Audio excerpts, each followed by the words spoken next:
एक पत्नी अपने बॉयफ्रेंड से कहती है कि तुम मेरे पति को रास्ते से ही हटा दो, लेकिन वो ये भी कहती है कि मारने के बाद मेरे पति के 3 टुकड़े जरूर करना, ताकि हम पार्ट्स को फेंक पाए और उसे कोई पहचान ना पाए। बॉयफ्रेंड ऐसा ही करता है, लेकिन कुछ दिनों बाद ही इन दोनों का भांडा फूट जाता है। अब कैसे, इस वीडियो को लास्ट तक देखिए। मामला यूपी के फिरोजाबाद का है, जहां पर कुछ टाइम पहले 16 साल की लड़की जिसका नाम प्रीति था, उसकी शादी 21 साल के सौरभ से करा दी जाती है। अब यहाँ पर जब तक वो बालिग नहीं होती, तब तक वो अपने मायके में ही रहती है। इसी दौरान उसकी मुलाकात अपने ही गांव के एक लड़के से, जिसका नाम सूरज था, उससे हो जाती है। दोनों ही पहले दोस्ती में थे, उसके बाद दोनों ही रिलेशनशिप में आ जाते हैं, एक दूसरे से प्यार कर रहे थे।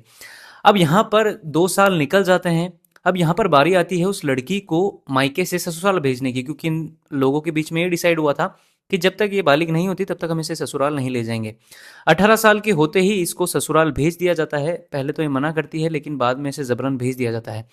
अब ये सौरभ के साथ ही इसकी वाइफ बनकर, लेकिन साथ ही साथ उसका रिलेशन सूरज के साथ भी चल रहा था, जो कि एक्स्ट्रा मैरिटल, जो कि वो शुरू से था उसके साथ। अब यहाँ पर होता क्या है कि कुछ टाइम बहुत अच्छा चलता है, इन दोनों का एक बच्चा भी होता है। लेकिन उसके बाद झगड़े बढ़ना शुरू होते हैं। सूरज को इस पर, प्रीति पर शक आ गया था कि ये शायद किसी और के साथ भी रिलेशनशिप में है और ये कुछ तो छुपा रही है। जिसके बाद इन दोनों के बीच में हाथापाई होना, लड़ाई झगड़े होना बहुत कॉमन हो चुका था। अब यहाँ पर प्रीति ससुराल छोड़कर अपने वापस मायके चली जाती है और वहां पर दहेज प्रताड़ना का केस सौरभ और उसके परिवार वालों पर लगा देती है। अब इनका ये जो मामला है, ये पंचायत में चलता है, जिसके बाद 2 साल बाद पंचायत में जो डिसाइड हो जाता है इनके बीच कि हाँ, अब सब सॉर्ट आउट हो चुका है, प्रीति वापस घर आ जाती है अपने ससुराल। अब यहाँ पर प्रीति और सूरज एक दिन बात कर रहे थे कि अब तुम इससे किस तरीके से फंसाओगे, क्योंकि अब हो ही नहीं सकता दहेज प्रताड़ना के।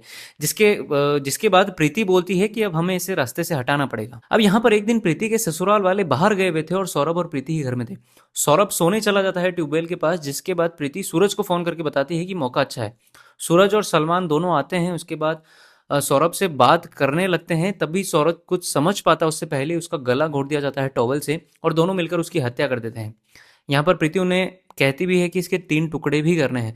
जिसके बाद दोनों ही लग जाते हैं। सर अलग किया जाता है, धड़ अलग किया जाता है और पैर अलग किए जाते हैं। पैर और जो सर था उसको तो वो लेकर चले जाते हैं, लेकिन जो धड़ है उसको वो वहीं पर फेंक देते हैं। अगले सुबह जब गांव का एक शख्स देखता है, वो पुलिस को बुलाता है। कई सारे गांव वाले शक जता रहे थे कि ये शायद सौरभ की ही लाश हो सकती है। जिसके बाद परिवार वालों को बुलाया जाता है और वो उससे पहचान जाते हैं। अब यहाँ पर पूछा जाता है पुलिस द्वारा कि आपको किसी पर शक है? तब वो बताते हैं कि हाँ, मेरी भाभी के साथ बहुत बार लड़ाई हो चुकी है।